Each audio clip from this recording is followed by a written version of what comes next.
بسم اللہ الرحمن الرحیم۔ ناظرین ویلکم بیک۔ ہم آیت نمبر سورۃ اللہب کی آیت نمبر 2 کی وضاحت کر رہے تھے اور اس کی حرکات کی وضاحت کی تھی۔ آئیے اب اس کی ہجے کی وضاحت کرتے ہیں، اس کی اسپیل کس طریقے سے کی جائے گی۔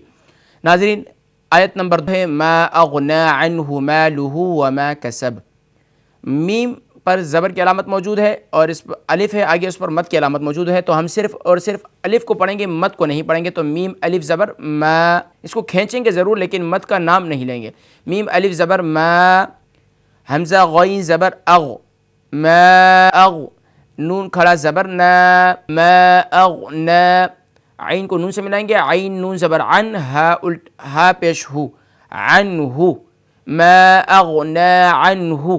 میم الف زبر ما، لام پیش لو، مالو، ہا الٹا پیش ہو، مالہ، ما اغنا عنہ مالہ۔ واو زبر و، میم الف زبر ما، وما، کاف زبر کا، سین زبر سا، کس، با زبر با، کسب، وما کسب۔ آگے فل اسٹاپ کی علامت موجود ہے تو ہم با کو ساکن کر دیں گے، کسبہ سے کب ہو جائے گا، تو پوری آیت بنے گی ما اغنی عنہ مالہ وما کسب، ما اغنی عنہ مالہ وما کسب۔ ناظرین انشاءاللہ ہم اب چلتے ہیں اپنے تجوید والے سبق کی جانب اور پھر انشاءاللہ اس کی وضاحت کریں گے کہ آیت نمبر اگر وقت ہوا تو انشاءاللہ آیت نمبر 3 کی جانب بھی بڑھیں گے، لیکن ہم اب یہاں چلتے ہیں اپنے وقف کے مزید احکام جو ہم بیان کر رہے تھے اسی کی جانب بڑھیں گے اور اس کی وضاحت کریں گے۔ اور ہم نے اس سے پہلے آپ کو بتلائے تھے وقف کے احکام میں کہ وقف اختیاری، وقف اضطراری اور پھر وقف اختیاری کے 3 درجات، اس کی بھی وضاحت کی تھی کہ وقف تام، وقف حسن اور وقف کافی، یعنی وقف تام، وقف کافی اور وقف حسن، یہ وقف اختیاری کے 3 درجے تھے۔ آئیے اب ہم واضح کرتے ہیں کہ مثلاً مزید احکام اس کے، یعنی کہ وقف کس طریقے سے کی جائے اور کہاں کیا جائے۔ اگر معنی معلوم ہو، اگر معنی معلوم نہ ہو تو بہتر یہ ہے کہ وقف کی علامت پر ٹھہرے جو درجہ ذیل ہیں، یعنی آپ دیکھ رہے ہیں کہ نمبر 1، نمبر 2، نمبر 3 اوپر ہے، پھر نیچے ہے، اس سے نیچے لکھا ہوا ہے۔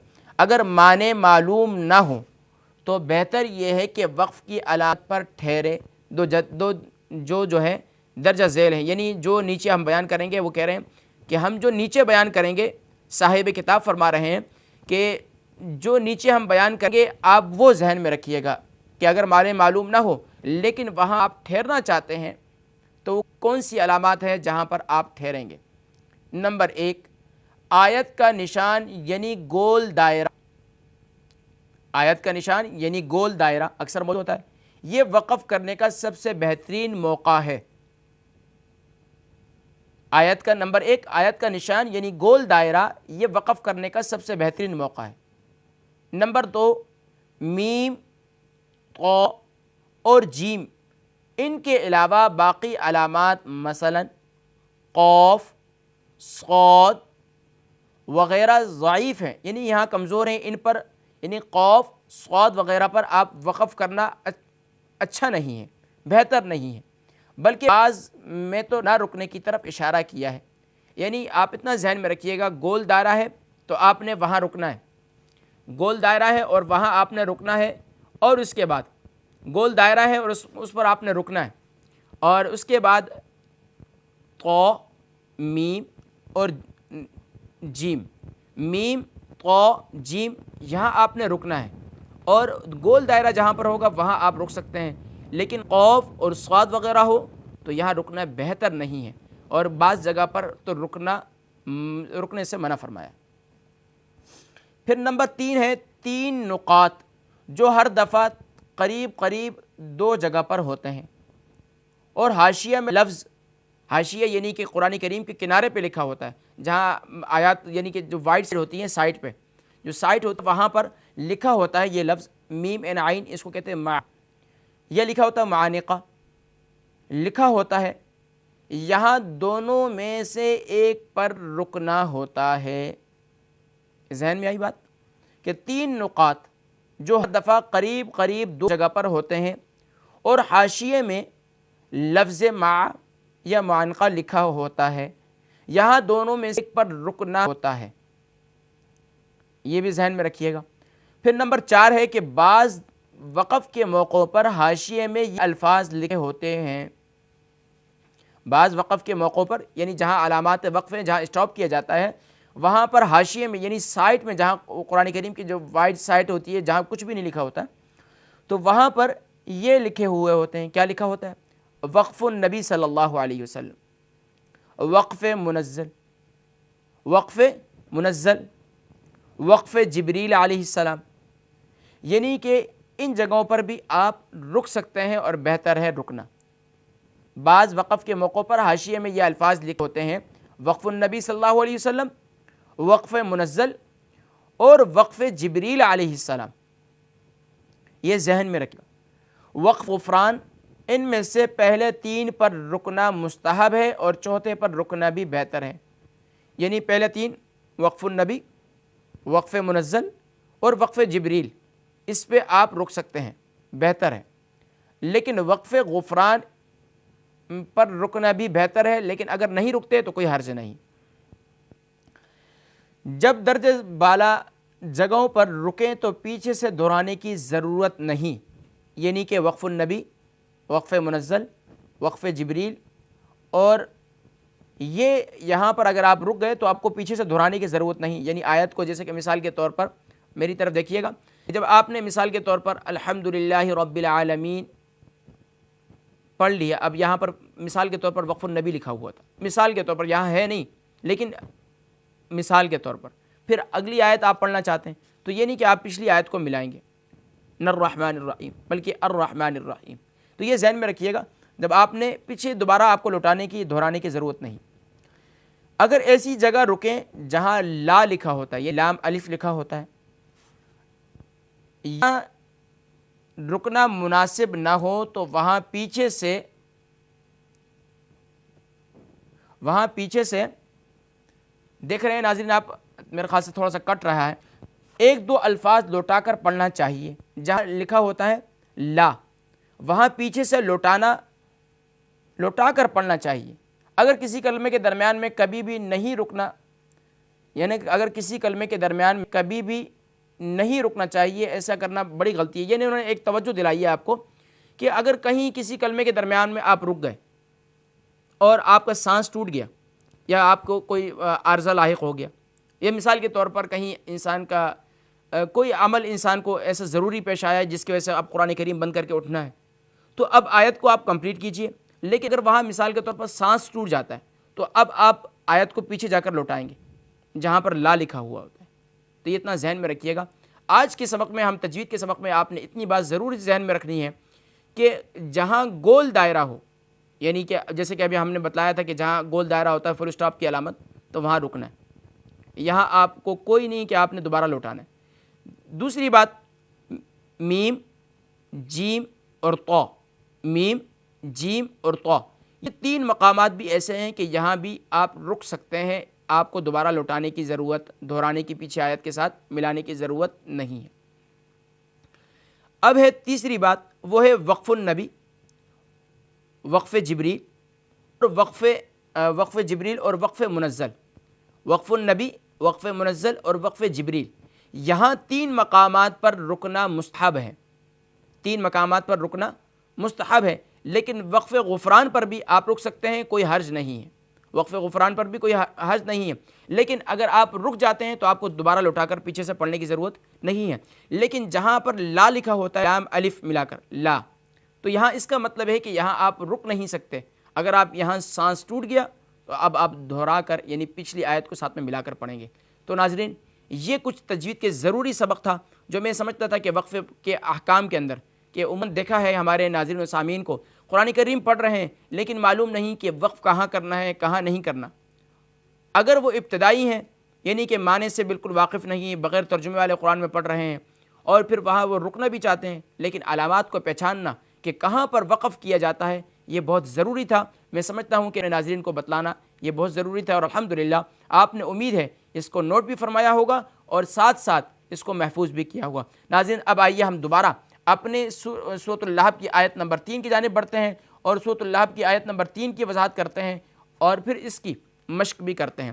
ہم نے آیت نمبر 1 اور آیت نمبر 2 کی وضاحت کی کہ کون سے حرف پر کون سی حرکت ہے، اس کی وضاحت کی۔ ناظرین، ہم آپ کو یہاں یہ بتلاتے چلیں کہ ہم نے وینسڈے اور تھرسڈے یہ پروگرام اس طریقے سے اس کا فارمیٹ تیار کیا ہوتا ہے کہ ہم آپ کے 2:30 یعنی 2:30 کے بعد آپ کی کال وغیرہ لیتے ہیں۔ آج بھی ہمارے ساتھ بہت کالر تھے، 3-4 کالر تھے جو یعنی کہ 2:05 کے بعد ہی ان کی کالیں آنا شروع ہو گئی تھیں، لیکن بڑی ہی معذرت کے ساتھ کہ ہم آپ کے کال نہیں لے سکے، اس لیے کہ ہمیں اس وقت تھوڑی سی مشکلات ہوتی ہیں۔ مشکلات یہ ہوتی ہیں کہ ہم سبق پڑھا رہے ہوتے ہیں اور سبق درمیان میں ڈسٹرب ہوتا ہے، تو کوشش یہ کریں کہ بریک کے بعد جب ہم آئیں گے 2:30 کے بعد تو آپ کال کر سکتے ہیں، پھر انشاءاللہ العزیز آپ کی کال بھی لی جائے گی اور پھر انشاءاللہ آپ سبق بھی سنا سکتے ہیں۔ تو ناظرین، ہمارے ساتھ کالر ہیں، دیکھتے ہیں کون اور کہاں سے۔ السلام علیکم ورحمۃ اللہ وبرکاتہ۔ السلام علیکم ورحمۃ اللہ وبرکاتہ۔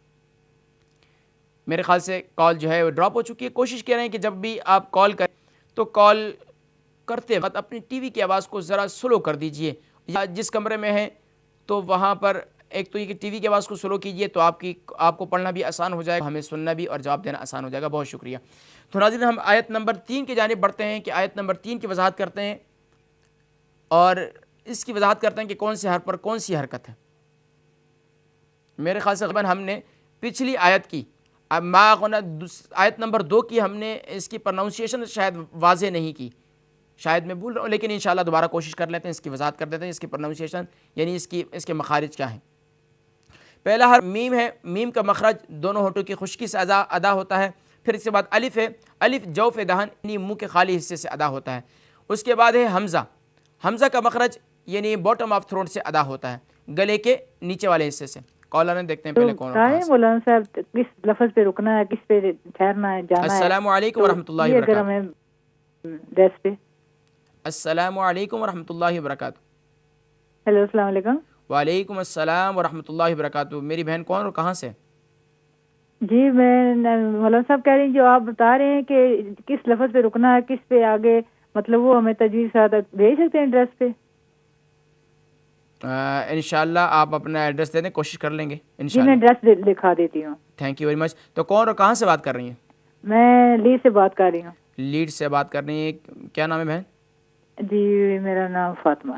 فاطمہ، بہت شکریہ۔ انشاءاللہ کوشش کریں گے کہ آپ کو جو ہے نا تو ایڈریس لکھ لینا، میں بتا دیتی ہوں پلیز۔ جی ایڈریس جو ہے آپ کنٹرول روم میں لکھوا دیجیے۔ بہت شکریہ، جزاک اللہ فی الدار۔ تو ناظرین، آیت نمبر 2 کی ہم جو ہے اس کی پروننسیشن کی وضاحت کر لیتے ہیں، اس کے مخارج کی، کہ اس کے مخارج یعنی اس کی ادائیگی کس طریقے سے ہوگی ان حروف کی۔ تو حمزہ کا مخرج باٹم آف تھروٹ یعنی گلے کے نیچے والے حصے سے ادا ہوتا ہے۔ اغنا میں پہلا حرف حمزہ تھا، حمزہ کی وضاحت کی کہ یہ حروف حلقیہ میں سے ہے، اس کی وضاحت ہو چکی۔ اس کے بعد ہے غین، غین کا مخرج یعنی یہ ٹاپ آف تھروٹ اور حروف حلقیہ میں سے ہے، غین حروف حلقیہ میں سے ہے، اور اس کی وضاحت بھی ہم آپ کو دوبارہ کر دیتے ہیں کہ حروف حلقیہ میں سے اور گلے کے ٹاپ آف تھروٹ یعنی گلے کے اوپر والے حصے سے ادا ہوتا ہے، ادنا یا حلق سے۔ اور اس کے بعد نون ہے، اور نون کا مخرج یہ لام نون را، اس کا مخرج سیم ہے اور متحد المخارج ہے، اس کا مخرج ہم نے پہلے بیان کیا۔ اس کے بعد ہے عنہ میں پہلا حرف عین ہے، عین کا مخرج ہے یہ گلے کے درمیان سے ادا ہوتا ہے، یہ گلے کے درمیان سے ادا ہوتا ہے اور یہ مڈل آف تھروٹ اور حروف حلقیہ میں سے ہے۔ اس کے بعد عنہ میں نون ہے، نون کی وضاحت کرتے ہیں کہ نون کا لام نون را متحد المخارج ہے اور اس کا مخرج بھی سیم ہے، حروف طرفیہ میں سے ہے۔ اس کے بعد ہا ہے، ہا باٹم آف تھروٹ یعنی گلے کے نیچے والے حصے سے ادا ہوتا ہے، اس کی وضاحت ہم نے پچھلی آیت میں کر چکے۔ اس کے بعد میم ہے، میم بھی حروف شفویہ میں سے، اس کی وضاحت بھی ہو چکی۔ اس کے بعد الف ہے، الف جوف دہن سے ادا ہوتا ہے، لام حروف طرفیہ میں سے ہے، اور پھر اس کے بعد ہا ہے، ہا باٹم آف تھروٹ یعنی گلے کے نیچے والے حصے سے ادا ہوتا ہے، حروف حلقیہ میں سے ہے۔ اس کے بعد واو ہے، واو حروف شفویہ میں سے ہے، اور میم دونوں ہونٹوں کی خشک حصے سے ادا ہوتا ہے اور یہ حروف شفویہ میں سے ہے۔ اور اس کے بعد الف ہے، الف جوف دہن سے ادا ہوتا ہے، اور کاف ڈنڈی والا کاف حروف لہویہ میں سے ہے، اور یہ کاف کا مخرج زبان کے جڑ اور تالو کے سخت حصے سے ادا ہوتا ہے۔ اس کے بعد سین ہے، سین حروف صفیریہ میں سے ہے اور زبان کی نوک اور دونوں دانتوں کے اندرونی کنارے سے ادا ہوتا ہے، حروف صفیریہ میں سے ہے سین، صاد اور زا، یہ تینوں حروف صفیریہ کہلاتے ہیں اور ان کا مخرج زبان کی نوک اور دونوں دانتوں کے اندرونی کنارے سے ادا ہوتے ہیں۔ اور اس کے بعد با ہے، اور با کا مخرج بھی حروف شفویہ میں سے وضاحت ہو چکی تھی پچھلی آیت میں، لیکن پھر وضاحت کرتے تھے کہ دونوں ہونٹوں کے تر حصے سے ادا ہوتا ہے۔ اس کے بعد آئیے ناظرین ہم تیسری آیت کی جانب بڑھتے ہیں کہ تیسری آیت ہے سیصلی نارا ذات لہب۔ سیصلی میں پہلا حرف سین ہے، ان پر فتحہ کی علامت ہے، زبر کی علامت ہے، اور پھر یا پر بھی فتحہ یعنی زبر کی علامت موجود ہے، صاد پر جزم یعنی سکون کی علامت موجود ہے، پھر لام ہے، لام پر کھڑی زبر کی علامت موجود ہے، اور پھر نون ہے، نون کے اوپر بھی فتحہ یعنی زبر کی علامت موجود ہے، پھر را ہے، را پر تنوین یعنی دو زبر کی علامت موجود ہے، پھر ہے الف، الف پر کوئی حرکت نہیں، ذال ہے، ذاتہ میں پہلا حرف ذال ہے، ذال کا مخرج انشاءاللہ وضاحت کریں گے، لیکن ذال پر حرکت ہے، زبر یعنی فتحہ کی علامت موجود ہے، پھر اس کے بعد الف ہے اور الف کے اوپر کوئی حرکت نہیں، پھر اس کے بعد تا ہے اور تا پر زبر یعنی فتح کی علامت موجود ہے، پھر لہب میں پہلا حرف لام ہے، لام پر بھی فتحہ کی علامت ہے، اور ہا پر بھی فتحہ کی علامت یعنی زبر کی علامت موجود ہے، پھر با ہے، با کے نیچے دو زیریں ہیں، یعنی دو زبر دو زیر دو پیش کو تنوین کہتے ہیں، تو تنوین کی علامت موجود ہے۔ تو ناظرین آئیے ہم اس کی پرناؤنسیشن کی جانب بڑھیں گے، لیکن اس سے پہلے ہم اس کے جوڑ اس کو ملانے کا طریقہ اس کی وضاحت کریں گے۔ ناظرین آئیے ہم اس کی وضاحت کرتے ہیں۔ سین کا مخرج ناظرین پچھلے ہم نے آیت میں بتلایا کہ یہ حروف صفیریہ میں سے زبان کی نوک اور دونوں دانتوں کے اندرونی کنارے سے ادا ہوتا ہے۔ اس کے بعد یا ہے، یا حروف شجریہ میں سے وسط زبان وسط تالو سے ادا ہوتا ہے، پھر اس کے بعد صاد ہے، صاد بھی حروف صفیریہ میں سے ہے، اور یہ بھی اس کا مخرج بھی بہت ہی آسان، یعنی کہ یہ حروف صفیریہ میں سے زبان کی نوک اور دونوں دانتوں کے اندرونی کنارے سے ادا ہوتا ہے، لیکن یہ متحد المخارج تو ہیں، لیکن یہ صفات کے لحاظ سے ذرا فرق ہے ان میں۔ سین اور صاد دونوں ایک ہی جگہ سے ادا ہوتے ہیں، لیکن صاد جو ہے ذرا یہ فل ماؤتھ ورڈ ہے، یعنی ہارڈ ورڈ میں سے ہے، حروف مستعلیہ یعنی موٹے حروف میں پڑھے جانے والوں میں سے حروف میں سے، اور لام ہے، لام کا مخرج حروف طرفیہ میں سے، اس کی وضاحت پچھلی آیت میں ہو چکی۔ پھر نون ہے، نون کا نون لام نون را، یہ بھی حروف طرفیہ میں سے ہے۔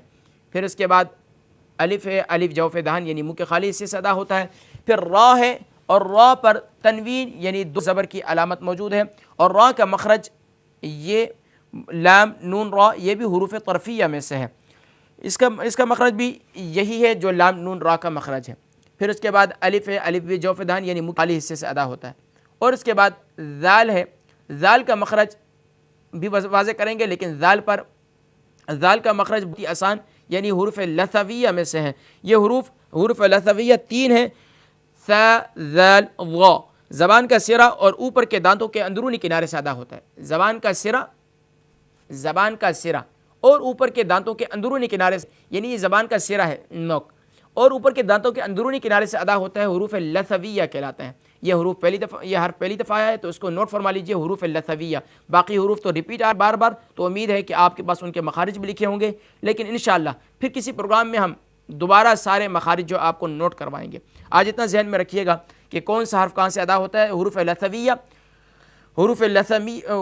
لثویہ میں سے ذال، اور اس کا مخرج زبان کا کنارہ اور زبان کا کنارہ اور زبان کا سرا اور اوپر کے دانتوں کے اندرونی کنارے ادا ہوتا ہے۔ اس کے بعد الف ہے، جوف دہن سے ادا ہوتا ہے۔ پھر تا ہے، تا کا مخرج حروف نطعیہ میں سے ہے، اس کی وضاحت ہو چکی ہے پچھلی آیت میں۔ پھر لام ہے، لام کا مخرج کی بھی وضاحت ہو چکی ہے، حروف طرفیہ میں سے ہے۔ پھر ہا ہے، ہا باٹم حروف حلقیہ میں سے ہے، اس کی وضاحت بھی ہو چکی۔ با حروف شفویہ میں سے ہے، دونوں ہونٹوں کے تر حصے سے ادا ہوتا ہے۔ تو ناظرین الحمدللہ آیت نمبر 2 اس کی وضاحت بھی ہو چکی، اس کی حرکات کو بھی پہچانا، اور آپ نے الحمدللہ اس کے جوڑ بھی سیکھا کہ اس کا جوڑ کس طریقے سے کیا جائے گا۔ آئیے اب اس کے جوڑ کی وضاحت کرتے ہیں۔ سین کو ناظرین سین کے اوپر زبر کی علامت موجود ہے، اور سین کو زبر کی علامت موجود ہے، اس کی ہجے کریں گے سین زبر سا، یا صاد زبر یس، سیس، لام کھڑا زبر لا، سیس لا، تو یہاں پر سیس لا نہیں کریں گے کیونکہ صاد حروف مستعلیہ میں سے، خا صاد ضا طا وا 7 حروف تھے جن کو حروف مستعلیہ کہتے ہیں، تو اس میں سے صاد بھی ہے، تو یہاں پر سیس لا، نون الف زبر نا، را دو زبر رن، سيصلى نارا، ذال ألف زبر ذا، تا زبر تا، ذات، سيصلى نارا ذات، لام زبر لا، ها زبر ها، لها، با دو زیر بن، لها بن۔ آگے یہ فل اسٹاپ کی علامت موجود ہے، یعنی گول دائرہ موجود ہے، لیکن اس پر لا بھی ہے، اگر آپ ملا کر پڑھیں گے تو بہتر، لہب وامرأتہ. دیکھ رہی ہیں آپ، یہ دیکھ رہے ہیں ہمارے ناظرین کہ لام الف زبر لا بھی لکھا ہوا ہے. تو یہاں پر اگر فل اسٹاپ کی علامت بھی موجود ہے اور لا بھی ہے تو آپ یہاں ٹھہر بھی سکتے ہیں اور ملا بھی سکتے ہیں، لیکن اگر ملا دیں تو بہتر بھی ہے. لیکن اگر سانس لمبا نہیں ہے تو پھر آپ یہاں پر اسٹاپ کر سکتے ہیں. تو لہب، لہبن سے کیسے کریں گے؟ دو زیروں کی جگہ ہم ساکن یعنی سکون کی علامت لگا دیں گے با پر، تو پھر سیصلی نارا ذات لہب سے لہب ہو جائے گا. اگر اس کو ملا کر پڑھیں گے تو پھر با کو واو سے ملا دیں گے، اس کی ہجے کریں گے. انشاءاللہ کل اس کی وضاحت کریں گے، آیت نمبر 4 کی بھی اور آیت نمبر 5 کی بھی. آئیے ناظرین اب ان تینوں آیات کی ہم مشق کرتے ہیں، پریکٹس کرتے ہیں صحیح معنوں میں، اور جو غلطیاں عام روٹین میں ہوتی ہیں عوام الناس کی انشاءاللہ اس کی بھی وضاحت کرتے ہیں. اعوذ باللہ من الشیطان الرجیم، بسم اللہ الرحمن الرحیم. تبت یدا ابی لہب وتب، تبت یدا ابی لہب وتب. دیکھ رہے ہیں ناظرین دو دفعہ با آیا ہے، ایک شروع میں بھی با ہے اور آخر میں بھی با ہے، یعنی تا تبت میں دو تا کے درمیان با ہے، تو یہاں حروف قلقلہ میں سے بھی ہے. تو یہاں پر اس کو ہم نے تھوڑا سا سختی سے جنبش یعنی کہ آواز لوٹتی ہوئی آئے گی محسوس، تبت. اسی طرح وتب، اور اس پر تشدید کی علامت بھی موجود ہے. انشاءاللہ اس کی وضاحت ہم نے کی تھی، لیکن یہ نوٹ فرما لیجئے کہ آیت پڑھی جائے گی تبت یدا نہیں پڑھیں گے، بلکہ اس کو پڑھیں گے زور سے، سختی کے ساتھ پڑھیں گے. تبت یدا ابی لہب وتب ما اغنى عنہ مالہ وما کسب. اب اکثر رات پڑھتے ہیں اس کو ما اغنى عنہ، یعنی نون کو کھینچتے نہیں ہیں. جب نون پر کھڑی زبر کی علامت موجود ہے تو اس کو ایک الف کی مقدار کھینچ کر پڑھیں گے. اور یا اس کو پڑھتے ہیں میم کو بھی نہیں، الف کو نہیں کھینچتے، یعنی اس پر مد کی علامت بھی موجود ہے، تو اس کو ہم تھوڑا کھینچ کے پڑھیں گے. ما اغنى عنہ، ما اغنى عنہ مالہ وما کسب. اسی طریقے سے مالہ کو بھی تھوڑا کھینچ کے پڑھیں گے، مالہ وما کسب. سیصلی نارا ذات لہب. اسی طریقے سے سیصلی میں جو لام کھڑی زبر ہے اس کو بھی کھینچ کے پڑھیں گے. تو ناظرین الحمدللہ ہم نے آیت نمبر 1 اور آیت نمبر 2 اور آیت نمبر 3 اس کی وضاحت کی. الحمدللہ امید ہے کہ آپ اپنی پریکٹس اسی طرح سے جاری رکھیں گے جس طریقے سے آج ہم نے آپ کو بتلایا ہے، اور امید ہے کہ آپ اسی طریقے سے پریکٹس کریں گی اور کریں گے تو انشاءاللہ العزیز آپ بہترین قاریہ اور بہترین قاری بن جائیں گے. اور ہماری کوشش یہی ہے کہ ہم وینسڈے اور تھرسڈے کالیں کم سبق زیادہ، یعنی ہم آپ کو زیادہ سے زیادہ سبق پڑھائیں تاکہ وینسڈے تھرسڈے سبق آپ پڑھنے کے بعد سیٹرڈے سنڈے آپ صحیح معنوں میں سبق کے لیے تیار ہوں، سبق سنانے کے لیے تیاری کیجئے. اور انشاءاللہ عزیز امید ہے کہ کل ہم زندگی رہی بخیر و عافیت تو انشاءاللہ کل اس صورت کا اختتام کریں گے. اپنے میزبان محمد فرحان صدیقی کو اور تکبیر ٹی وی کی پوری ٹیم کو اجازت دیجیے اس دعا کے ساتھ کہ اللہ تبارک و تعالی ہم سب کے لیے قرآن کریم کو سیکھنا اور سکھانا ہم سب لیے آسان فرمائے. السلام علیکم ورحمۃ اللہ وبرکاتہ.